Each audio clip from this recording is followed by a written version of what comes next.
아침 뉴스 브리핑 시작하겠습니다. 오늘 아침 뉴스 브리핑의 제목은 2023년 올해는 정말로 정신 똑바로 차려야 한다. 이것이 제목입니다. 지금 시각은 2023년 1월 3일 화요일 오전 7시 45분입니다. 제목을 정하느라고 조금 늦어졌습니다. 자, 방송을 본격적으로 시작하기에 앞서서 이제 시청자 여러분들이 좀 들어오실 시간을 좀 드리기 위해서 광고를 합니다. 사전 광고입니다. 이걸 전 광고라고 전 CM이라고 합니다. 제가 2016년 말에 쓴 책입니다. 대한민국을 위한 겸손한 제안. 여기에 많은 제안이 들어가 있습니다. 물론 제목은 겸손하지만 겸손하지 않은 내용이 많습니다.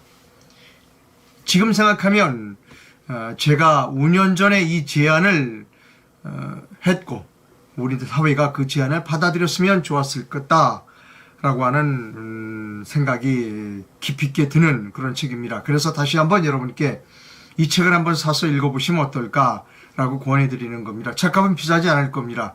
10,000원 조금 넘을 거라고 생각되고요.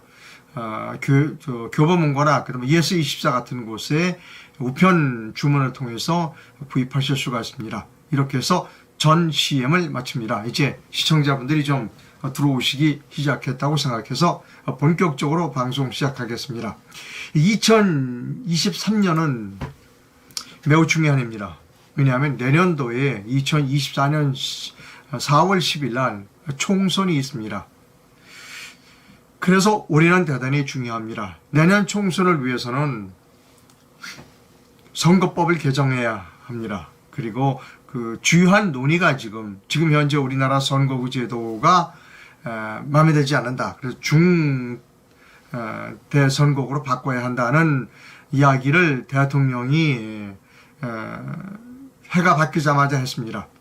이제 정치권에서 본격적으로 선거구제를 개편하자라고 하는 논의가 있습니다. 조선일보 기사입니다.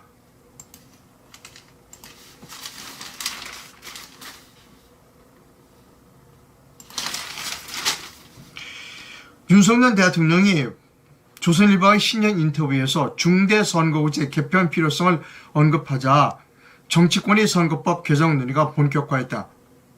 김진표 국회의장은 2일 어제 윤 대통령 주재로 열린 신년 인사회에서 승자 독식의 정치는 더 이상 안 된다고 생각한다며 현행 소선거구제의 변화가 필요하다고 했다. 오늘 3월까지 선거법 개정안을 마무리 짓는 것을 목표로 국회 정치개혁특별위원회도 본격적인 활동에 들어간다. 현행 국회의원 선거는 지역구 한 곳에서 한 표라도 많이 얻은 한 명이 당선되는 소선거구제다. 윤 대통령은 인터뷰에서 전부 아니면 전무로 가다 보니 선거가 너무 치열해져 진영이 양극화되고 갈등이 깊어졌다. 그러나 여야는 선거제 변화가 가져올 결과를 예측하기 힘들어 공식 입장을 정하지 못하고 있다는 겁니다. 자, 이제 뭐 기득권이라고 해야 되겠죠. 여당과 야당은 이 중소선거구제, 중대선거구제로 바꾸면 자기들에게 어떤 이익이 있을까, 불이익이 있을까를 계산을 하겠죠. 그러나 아마 선거구제의 개편은 필요하다고 봅니다. 왜냐하면 많은 국민들이 지금의 선거구제를 유지해서는 안 돼라고 하는 공감대가 형성되어 있기 때문입니다. 저의 견해를 말씀드리면 이 선거구제는 바뀌어야 합니다. 지금의 소선거구제에서는 정말이지 한 표만 더 얻으면 당선되는 그런 게 정말 뭐 아니면 도입니다. 이것은 바뀌어야 된다고 생각하고요. 그래서 중대 선거구제는 저는 맞는 제도다라고 봅니다. 본격적으로 대통령도 그렇게 얘기를 했으니까 이제 본격적으로 논의가 활발하게 진행될 것으로 봅니다. 그런데 이제 옳다, 잘 됐어 노리는 사람이 있습니다. 이참에 개헌까지 하자라고 주장하는 데가 있습니다. 개헌을 가장 강력하게 주장하는 매체가 중앙일보입니다. 중앙일보 사설을 여러분께 보여드립니다.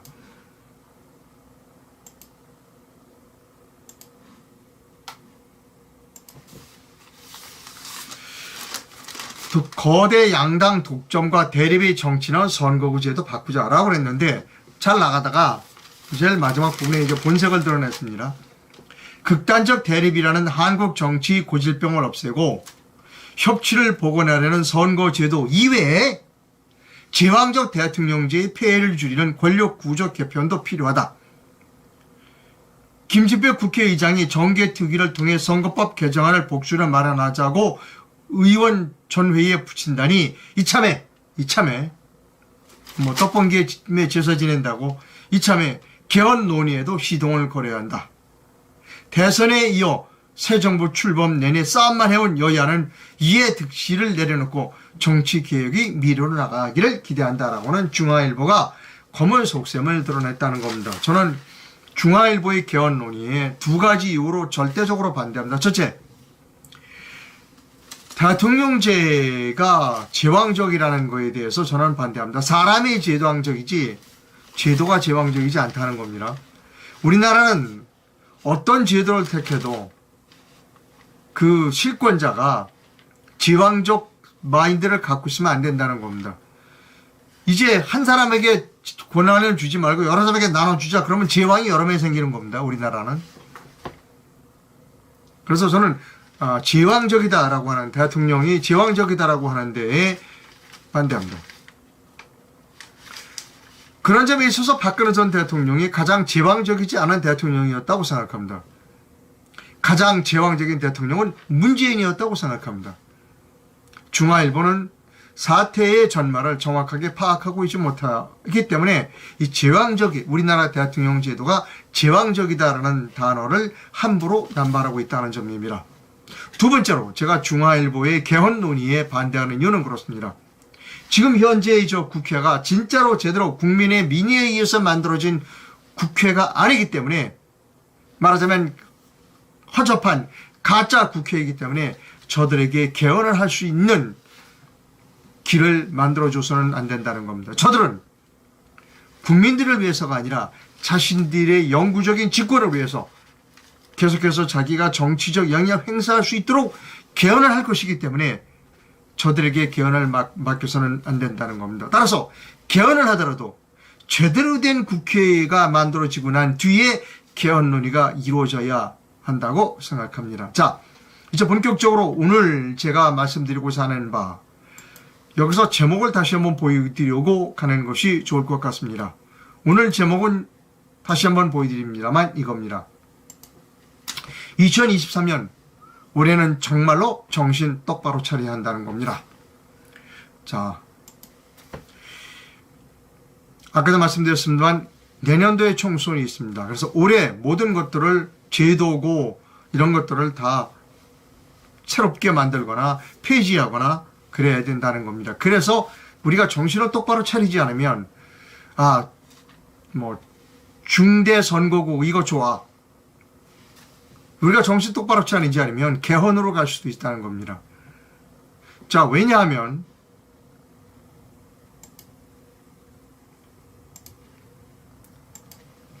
이분이 개헌에 대한 이야기를 후보 때도 했어요. 그리고 위험한 발언도 했습니다. 무슨 발언을 했는가? 개헌을 하게 되면 5.18 정신을 헌법 전문에 넣겠다고 그랬습니다. 이제 개헌 논의가 있게 되면 좌파 쪽에서는 난리 지금다. 약속했잖아. 5.18 넣으라고 그래. 넣어준다고 그랬지. 5.18 돌아가야 돼. 그래서 우리가 정신을 선거구 제도가 지금 소선거구에서 중대 선거구로 가야 하는 것은 맞아요. 근데 그런 과정에서 자칫 잘못하면 개헌으로 갈 가능성이 크다는 겁니다. 자, 이 윤석열 대통령을 우리가 8개월 정도 겪어봤습니다. 이 복싱 선수는 두 가지 타입이 있습니다. 인파이터가 있어요.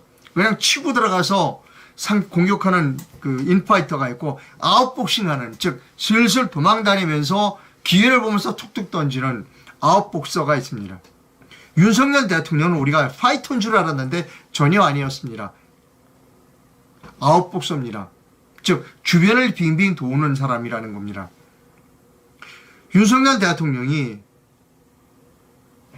자기가 정치적으로 불리하다고 그러면 개헌을 받아들일 가능성이 크다는 겁니다. 저쪽 사람들과 적당히 타협해서 개헌을 할 가능성이 높다는 겁니다. 그럴 리가 있나요? 현직 대통령이 개헌할까? 그렇게 개헌할 수 있습니다. 어떻게 개헌할 수 있는가 하면 내 임기 때까지만 하고 그 다음부터는 내각제로 간다. 이렇게 개헌을 해줄 수도 있다는 겁니다. 왜? 자신이 정치적 코너에 몰린다든가 그럴 경우엔 얼마든지 그런 합의가 가능한 사람이라는 겁니다. 우리가 8개월 동안 윤석열을 지켜봤는데 인파이터는 아니었습니다. 딱 집권하자마자 딱 뭐 부정선거 수사하고 부정선거에 관련해서 출국 금지시키고 그 다음에 문재인이 잡아놓고 이재명이 잡아놓고 그런 인파이터는 아니라는 겁니다. 아웃복서입니다. 아웃복서. 그래서 본인이 자신의 자리를 대통령 임기 동안 5년 지킨다라고 보면 그것을 보장해주면 내각제 개헌에 동의해줄 가능성도 크다는 겁니다. 저는 반대합니다. 아까도 말씀드렸듯이 지금 가짜로 만들어진 저 국회에서 개헌 놀이를 하는 것은 절대로 우리가 받아들일 수 없습니다. 그래서 우리가 정신을 똑바로 차려야 된다는 겁니다. 자, 국민을 위해서 우리가 정치가 너무 뭐 아니면 도루가 승자 독식이야. 그러니까 중대선거구로 가야 돼. 오케이, 좋아. 거기까지 중대선거구는 좋아요. 그런데 중대선거구에 거듭 말씀드리지만 개헌을 슬쩍 끼워넣을 가능성이 있다는 겁니다. 그리고 이분이 적당하게 자신의 임기를 보장하는 수준에서 자신의 임기가 끝나면 내각제를 실시한다 라고 하는 쪽으로 합의가 이루어질 가능성도 있다는 겁니다. 그래서 우리가 정신을 똑바로 차리지 않으면 안 된다는 겁니다.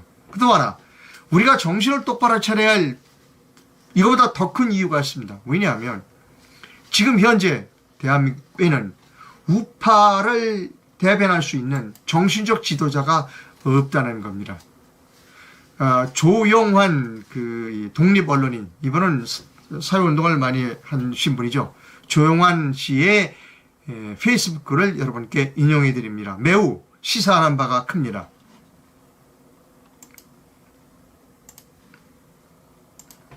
천천히 읽어드리겠습니다. 사기 탄핵 후에 정의로운 한국인들은 자발적으로 거대한 태극기 구국부대를 형성했었다. 이를 사기 탄핵 주범 집단인 조중동과 국민의힘 법조계는 조직적으로 태극기 구국부대를 파괴해 나갔다. 태극기 부대 파괴 공작원들로서는 누구냐면 반문연대, 전광훈 일당, 부정선거 8위 일당, 우공당 가돌이, 그리고 윤석열 만재속들을 들 수 있다. 지금은 조중동, 탄핵세력, 사법부, 촛불 세력은 천적인 태극기 부대를 알기를 우습게 한다. 괴멸됐으니까. 박근혜 대통령까지 침묵으로 일관하면서 거대한 태극기 구국 민병들은 패잔병이 됐다. 태극기 부대 대장이 타도 대상이었던 윤석열이다. 지금 현재 태극기 부대 대장은 누구냐? 태극기 부대가 타도 대상으로 있었던 윤석열이 대장이 됐다는 겁니다. 태극기 부대는 지도자를 못 만나 괴멸됐다는 겁니다. 자, 이 부분에 대한 제 견해를 말씀드립니다.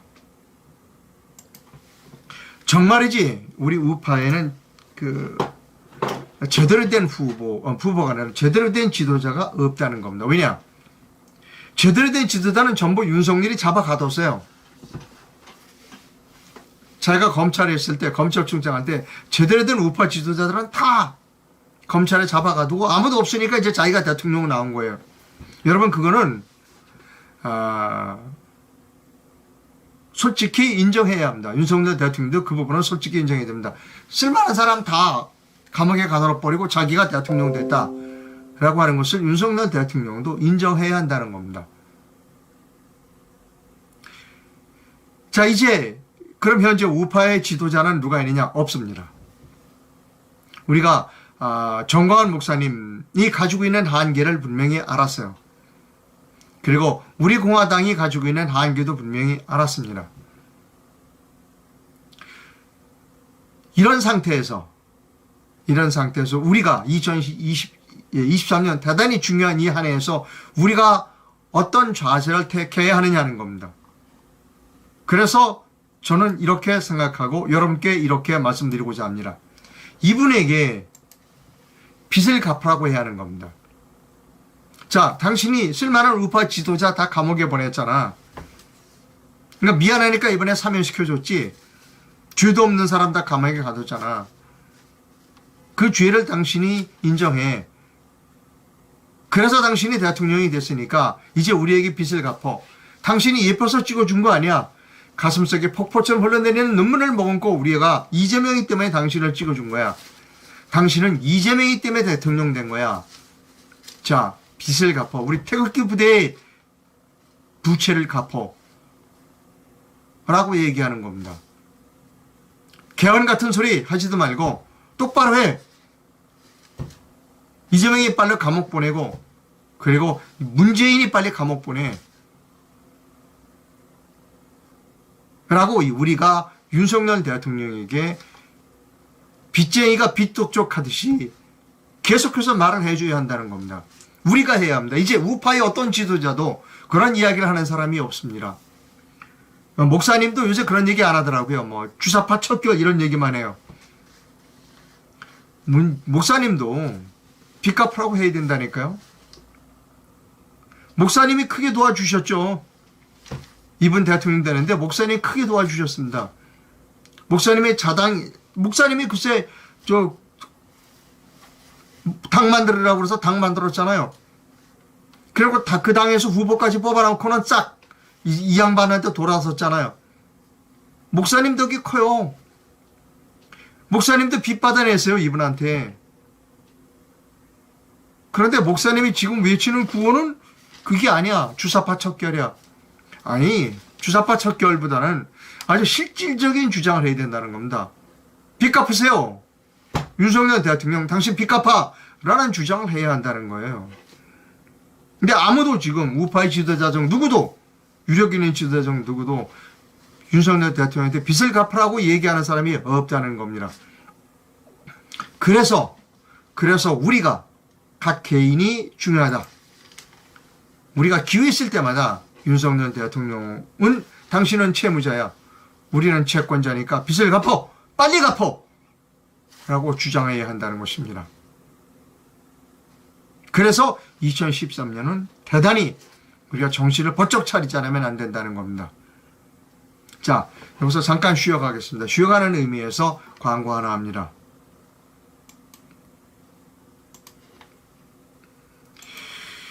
네, 특별기획, 당신도 소프트웨어 전문가가 될 수 있다는 특별기획을 통해서 소개해드린 분입니다. 세종사이버대학교 컴퓨터 AI공학과의 김효종 학과장님이십니다. 세종사이버대학교 컴퓨터 AI공학과에서 신입생을 모집하고 있다고 합니다.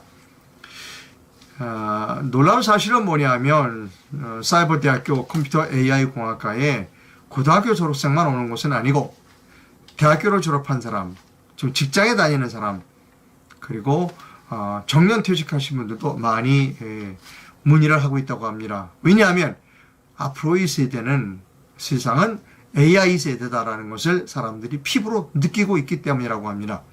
여러 가지 장학금 혜택도 많다고 합니다. 그리고 세종사이버대학교와 그 직장과 어떤 MOU를 맺으면 등록금 혜택도 상당히 많다고 합니다. 여러분, 세종사이버대학교 컴퓨터 AI공학과 김효정 교수님 핸드폰 번호가 여기에 있습니다. 이 핸드폰 번호로 전화를 하시면 상담을 받으실 수 있습니다. 어차피 우리가 가야 할 세대, 미래의 세대는 AI입니다. 미래 세대에 뒤처지지 않기 위해서 여러분 그 노력을 하셔야 한다라는 것이 김효정 교수의 말입니다. 자, 잠시 쉬어갔고요. 뉴스 계속해서 진행하겠습니다.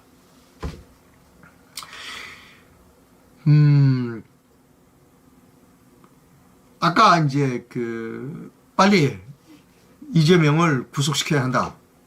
라는 주장을 했습니다. 오늘 조선일보가 아주 좀 생각해볼 만한 기사를 썼어요. 칼럼입니다.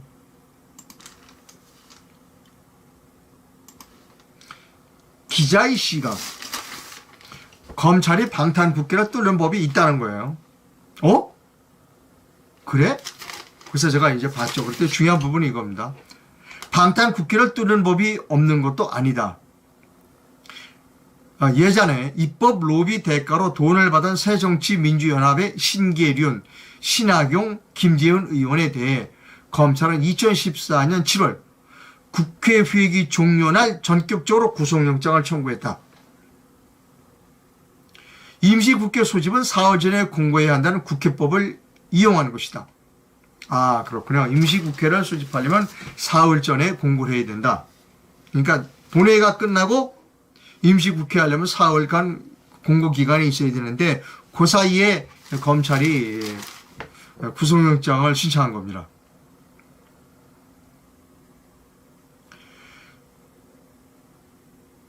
그래서 이제 검찰이 구속영장을 청구하니까 그때 새정치민주연합은 방탄국회를 위해 8월 국회를 소집했지만 사흘간이 비어 있었다. 그래서 그때 현역 의원은 체포되지 않는다는 회기 중 체포되지 않는다는 헌법상 불체포 특권을 사흘간 상실한 의원들이 법원 영장실질심사에 출석할 수밖에 없었고 김 의원에 대한 구속영장이 발부됐고 김재현 의원을 얘기하는 것 같으네요.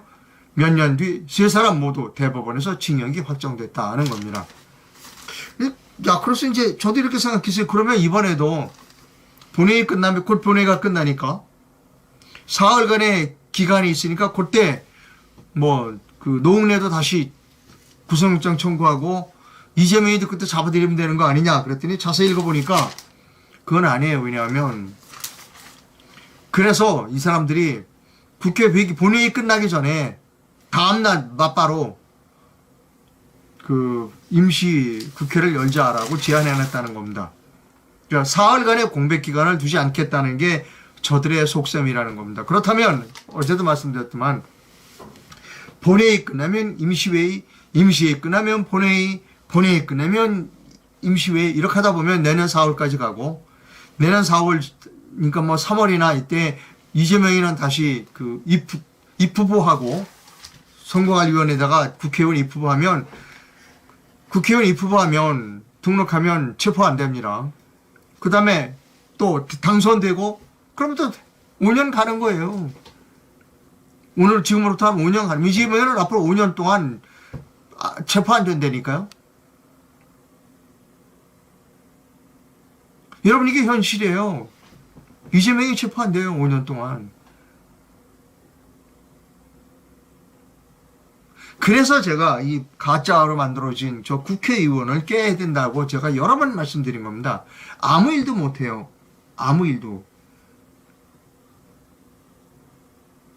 자, 저들은 어떤 집단이냐. 오늘 아주 페이스북에서 좋은 글을 발견했습니다. 여러분께 조금 이른 아침이지만 검은색 글자를 여러분께 보여드립니다. 페이스북에서 발견한 글. 저들은 나라를 위한 사람들이 아니에요.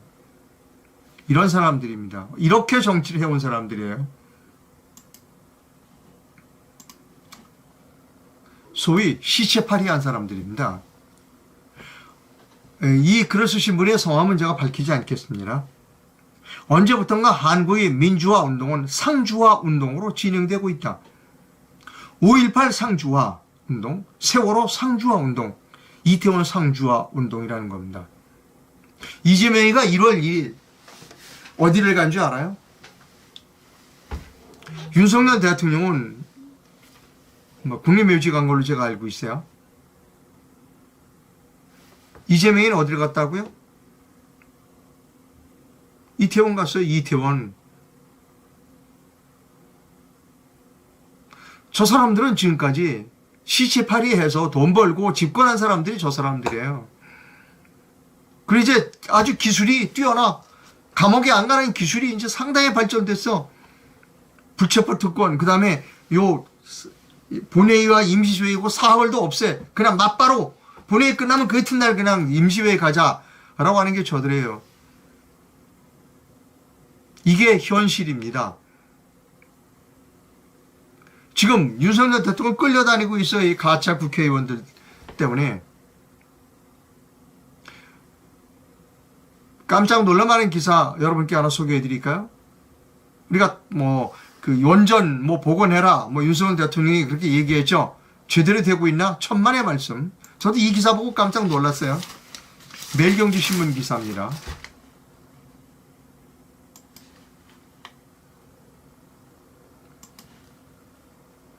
깜짝 놀랐어요, 여러분. 이 기사 보고. 좀 윤석열 대통령이 집권해가지고 원전 복원하고 뭐해라 그래서 제대로 된 줄 알았더니 천만의 말씀이에요.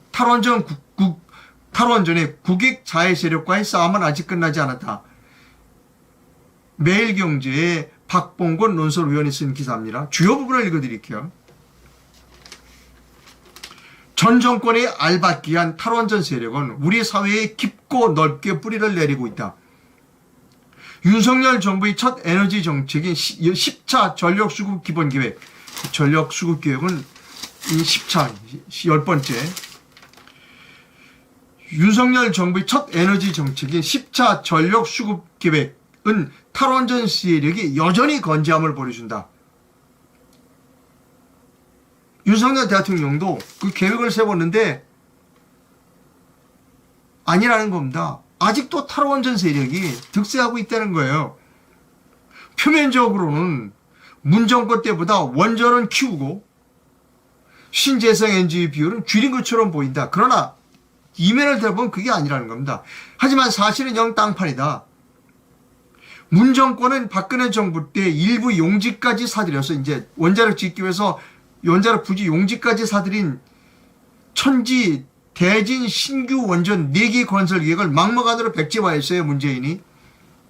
이 같은 탈원전 대에 못을 뽑으려면 문 정권이 폐기한 신규 원전 계획을 10차 전기 기본기에 포함시켜 되살려야 했다는 겁니다. 문재인이 대못을 해놓은 거 이거 뽑아야 돼. 땅 원전 짓기 위해서 땅 사놓은 것까지 다 폐기했는데 그걸 대못을 뽑아야 되는데 뽑은 줄 알았어요. 이번에 윤석열 대통령이 이거 뽑은 줄 알았더니 천만에 대못은 하나도 못 뽑았다는 거예요. 그런데 이게 통째로 빠졌어. 문재인이가 그 대못 박아놓은 거 그거 통째로 빠졌어요. 그거 하나도 손을 못 댔어. 윤석열 정부가. 신재생 목표 에너지도 더 늘어났어. 더 늘어났어요. 신재생 목표. 태양광 더 짓겠다는 거야. 그리고 이번에 국회에서 신재생 에너지도 늘렸어요. 이재명이가 늘려달라고 그래서 끌려당겼어. 아무것도 하는 일이 없어요. 지금 뭐가 되는 일이 없어. 윤석열 정부는. 왜? 국회에 끌려당기니까. 가짜 국회. 예산권도 없어. 여러분 태양광 에너지 예산이 더 늘어났다니까요. 대못을 못 뽑았어. 그대로 통째로 문재인이가 만들어놓은 그 원안 그대로가 들어가 있다는 거예요. 깜짝 놀랐습니다. 제가 이 기사를 보고. 왜 그러냐? 문재인 때 8차, 9차 계획을 만든 사람들이 10차 계획을 만들 때 그대로 또 들어가 있었기 때문이에요. 그 사람들을 집권하면서 문재인 때 있던 사람들을 전부 갈아냈었어야죠. 뽑아냈었어야지. 그거 못하는 거야. 그걸 못하고 있어. 장관 뺏겼다고 다 된 게 아니야. 밑에 사람들은 그대로야. 이 얘기는 뭐냐면 윤석열 대통령이 아직 조직을 장악하고 있지 못하거나 두 번째로 윤석열 대통령이 무섭지 않기 때문인 겁니다. 카리스마가 없기 때문인 거예요. 여러분 이게 박정희 대통령 때 같았으면 이슬법인 한 얘기예요? 공무원들이? 지금 여러분이 생각하고 계시는 윤석열 대통령과 실제 윤석열 대통령은 다르다라고 하는 것을 분명히 알아야 돼요. 윤석열 대통령이 해놓은 게 아무것도 없다라고 보시면 틀림없다는 겁니다. 이게 현실이에요, 여러분.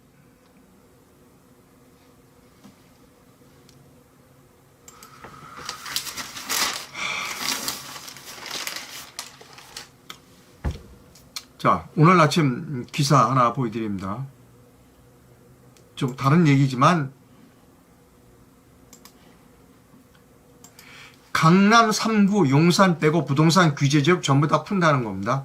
저는요, 처음부터 말씀드렸습니다. 우리나라의 부동산 정책은 문재인 부동산 정책이나 윤석열 부동산 정책이나 다를 게 없다는 거예요.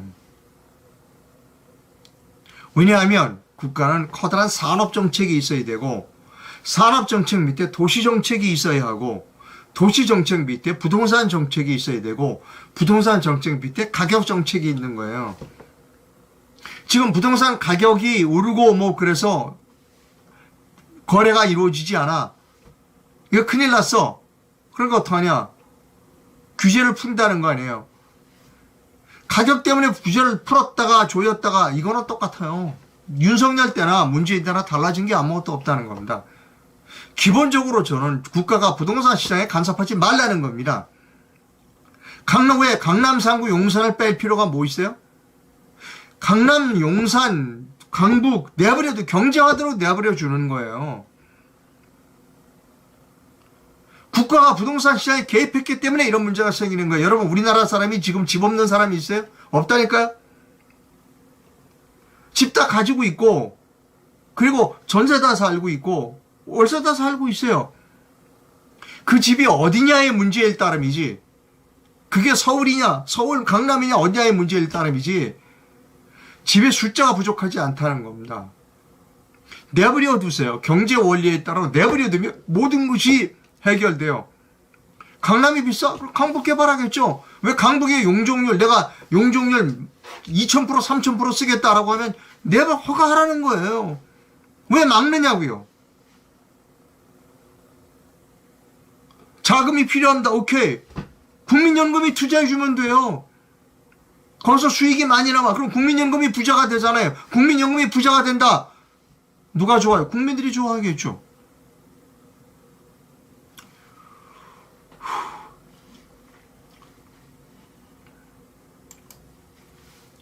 제 책 다시 한번 보여드려야 되겠는데요. 아까 제가 제 책 선전해 드린 거, 여기 그런 내용이 다 있어요. 아주 대한민국에서 좋은 내용들 많습니다. 여러분, 제 책을 팔아먹기 위해서 이러는 거 아니에요. 비싸지 않으니까요. 한번 이 책을 사서 한번 보십시오. 자,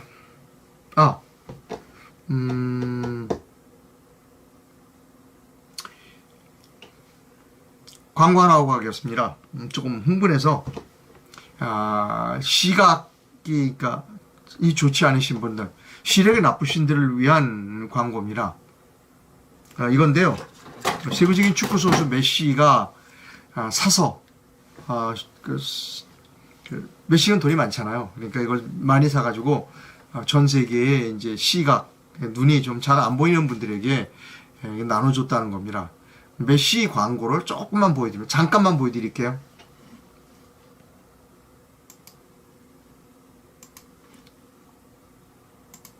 메시 광고 잠깐만 보여드립니다, 여러분. He is one of the greatest football players in the world. They are 12 exceptional visually impaired individuals of different ages and diverse backgrounds. This year, they met. A magical moment that changed their lives forever and left Messi speechless as he presented them with the revolutionary Orcam Mayai. Leo Messi. Increíble lo que puede llegar a ser esta para. 여러분, 저 잠깐 보여드렸어요. 네, 잠깐 보여드렸습니다. 아이고, 좀.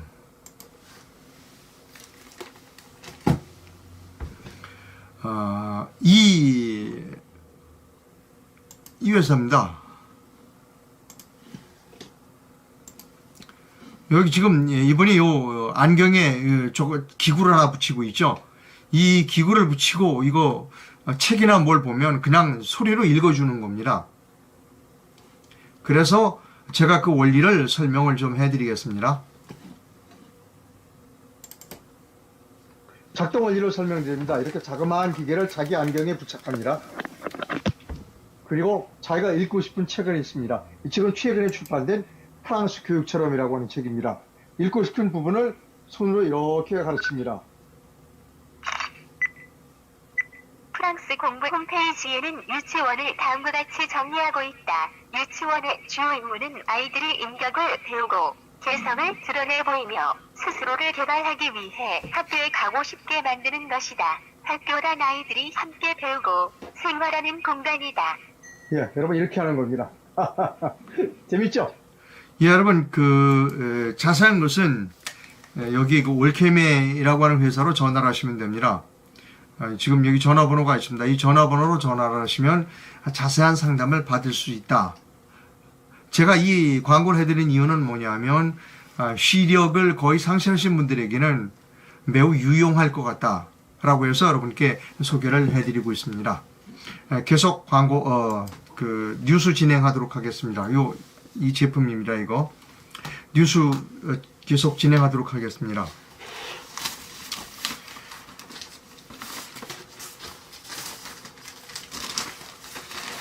우리가 다 알아요. 어떻게 하면 제대로 된 나라를 만들 수 있는지 다 압니다. 조선일보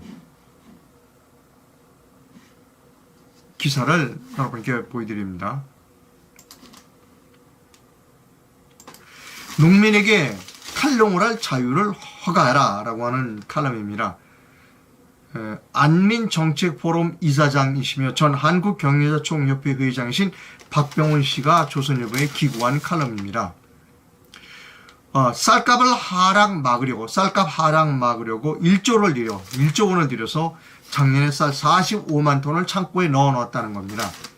계속 쌓아놓고 있어요. 그런데 결국은 이거를 보관하는 비용까지 해서 1조인데 결국은 이거 다 버려야 된다는 겁니다. 폐기해야 된다는 것도. 그래서 폐기할 때 또 폐기 비용이 또 들어가요. 근데 왜 그러느냐는 거죠. 농지를 줄이라는 겁니다. 농지를 줄여라. 쌀값을 내리기도 농민 스스로 생산을 줄이기도 어렵다면 원하는 농민들이 난 농사 짓고 싶지 않아 하는 농민들 그분들의 농지를 사라는 겁니다. 1조 원을 들여서 쌀을 사지 말고 농지를 사라는 겁니다. 그렇게 농지도 안 사주고 너는 계속 쌀 농사를 쳐. 그거는 올바르지 않다는 겁니다. 모든 농민이 똑같은 걸 원하지 않는다. 쌀 농가는 이제 38% 이하이고 그 중에도 간절히 탈농을 원하는 사람들이 많다는 겁니다. 미국보다 33배, 일본보다 3.6배 비싼 농지를 팔고 싶지 않은 농민이 과연 얼마나 될까요? 팔겠다는 겁니다. 농지 사겠다라고 하면 팔 사람 무지 많다는 겁니다. 농지를 팔기 쉽게 해주면 탈농을 원하는 고령 농민은 뛸 듯이 좋아할 것이다. 쌀 과잉 문제는 녹듯이 사라질 것이다. 가용 토지 공급이 늘어나 투자 활성화와 집값 안정에도 큰 도움이 된다. 그렇게도 농민, 국민을 원한다는 정치인들이 어느 농민, 국민을 원하는 거냐? 진짜 농민과 국민을 원한다면 농지를 사라는 겁니다. 매매할 수 있게 하라는 겁니다. 이분은 농지를 매매할 수 있게 하라는 거고 저는 그거에 덧붙여서 국가가 돈을 주고 농지를 사라는 겁니다. 국유화, 땅을 국가가 소유하고 있다가 필요할 때 팔면 되거나 아니면 국가가 필요한 땅을 다른 부분으로 활용하면 됩니다. 그런데 사람들이 그렇게 얘기하죠. 아이고 농지가 부족하면 나중에 쌀 같은 거 세계적으로 부족해지면 그때 국가가 보유하고 있던 그 논에다가 쌀 농사 지면 돼요. 저는 처음부터 국가가 이 농지를 사라라고 하는 주장을 아까 보여드렸던 이 책에서 계속해서 하고 있었습니다. 국민연금에 관한 제안도 여기서 많이 했다는 겁니다. 예, 그 다음에 또 하나 해외가 아니라요. 해외 석학의 견해를 여러분께 들려드립니다. 동아일보에 오늘 동아일보에서 이런 인터뷰를 했습니다. 조지프 나이 하버드 대학 교수, 이분은 유명한 분입니다. 아주 저의 마음에 딱 맞는 말을 했어요. 이분이 중국의 코로나 급증은 독재의 실패다. 이제 독재의 실패에 대한 대가를 혹독하게 치를 것이다. 시진핑의 대가를 치를 거라는 겁니다. 중국이 신종 코로나 바이러스 감염증은 중국 독재 체제의 실패다. 중국은 이제 그 대가를 치르게 될 것이다. 조지픈 라이프 미국 하버드대 교수는 동아일보 신년 인터뷰에서 중국이 제로 코로나 정책으로 인한 혼란을 1년 또는 2년 안에 해결한다고 해도 경제 성장 둔화와 인구 감소, 생산성 저하를 비롯한 장기적인 문제에 봉착할 수 있다고 내다봤다는 겁니다. 저는 아주 훌륭한 견해다라고 생각합니다. 시진핑 때문에 이렇게 된 겁니다. 시진핑 때문에. 그래서 여러분들, 그리고 저를 포함한 우리나라 사람들은 행복하게 생각해야 된다. 우리는 자유민주주의 체제를 가지고 있다. 물론 우리 내부에서 자유민주주의 체제를 도전하는 세력들이 많지만 아직은 우리가, 저와 여러분들이 힘을 합쳐서 굳건히 막아내고 있다는 겁니다. 근데 많은 사람들이 시진핑을 좋아하는 사람들이 많아요. 우리도 시진핑처럼 돼야 한다. 중국처럼 돼야 한다. 정신 나간 사람들입니다. 위국에 속하게 아주 정확하게 보고 있다는 겁니다. 상업 광고합니다. 저는 잠도교 숙면 매트만을 여러분께 소개해드렸습니다. 잠도교 숙면 매트를 사용하신 분의 동영상 광고를 여러분께 보여드립니다. 4가지를 사용하고 있습니다.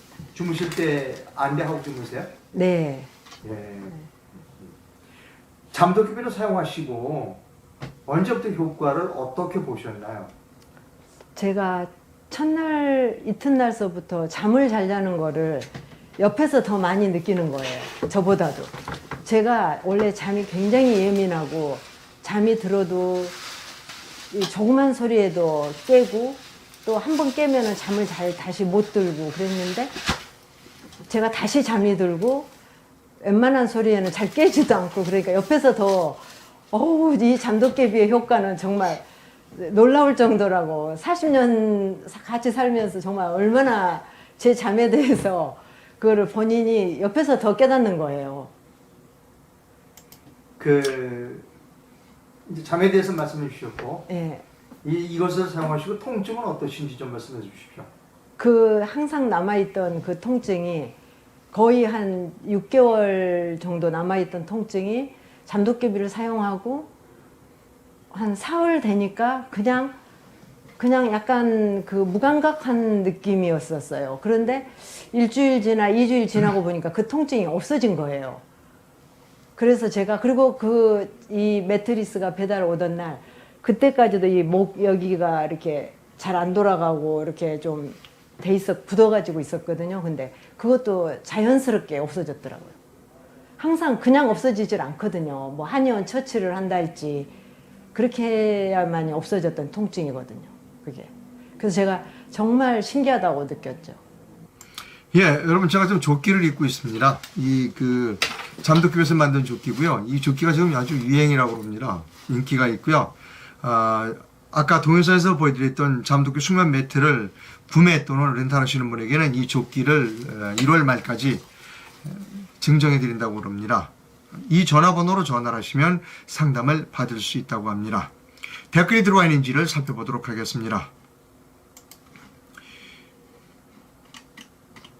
죄송합니다. 이게 왜 자꾸 이상하게 되네요? 이게 조금 민감해요. 네. 민감합니다. 예. 자, 댓글을 읽어드리겠습니다.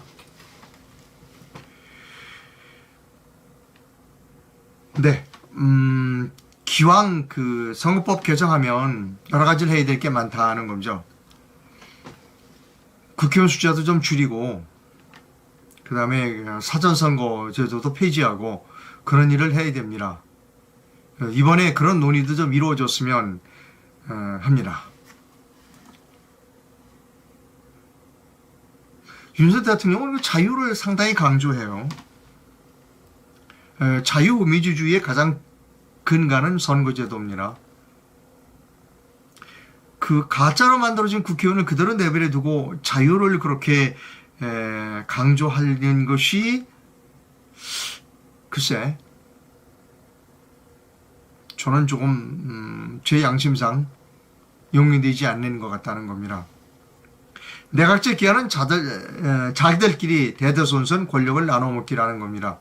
저도 그렇게 생각합니다. 부정선거 제대로 수사하지 않고 선거법 개헌 논의는 안 된다. 절대로 안 됩니다.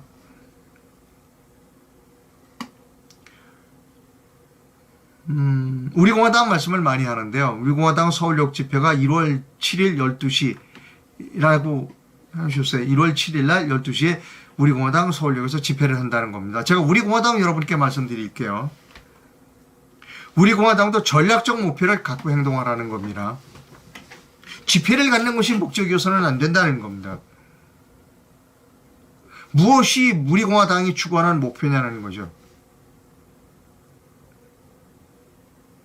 지난 5년 동안 우리공화당 집회를 많이 했어요. 그래서 결국 만들어진 게 윤석열 대통령이에요. 그것은 100%가 우리공화당의 책임뿐만이라고는 말씀드릴 수 없지만 그러나 거기에 우리공화당의 책임도 적지 않다는 것을 우리가 알아야 한다는 겁니다. 이제는 우리공화당 당원 여러분도 제발 전략적 목표를 갖고 행동하셔야 된다는 겁니다.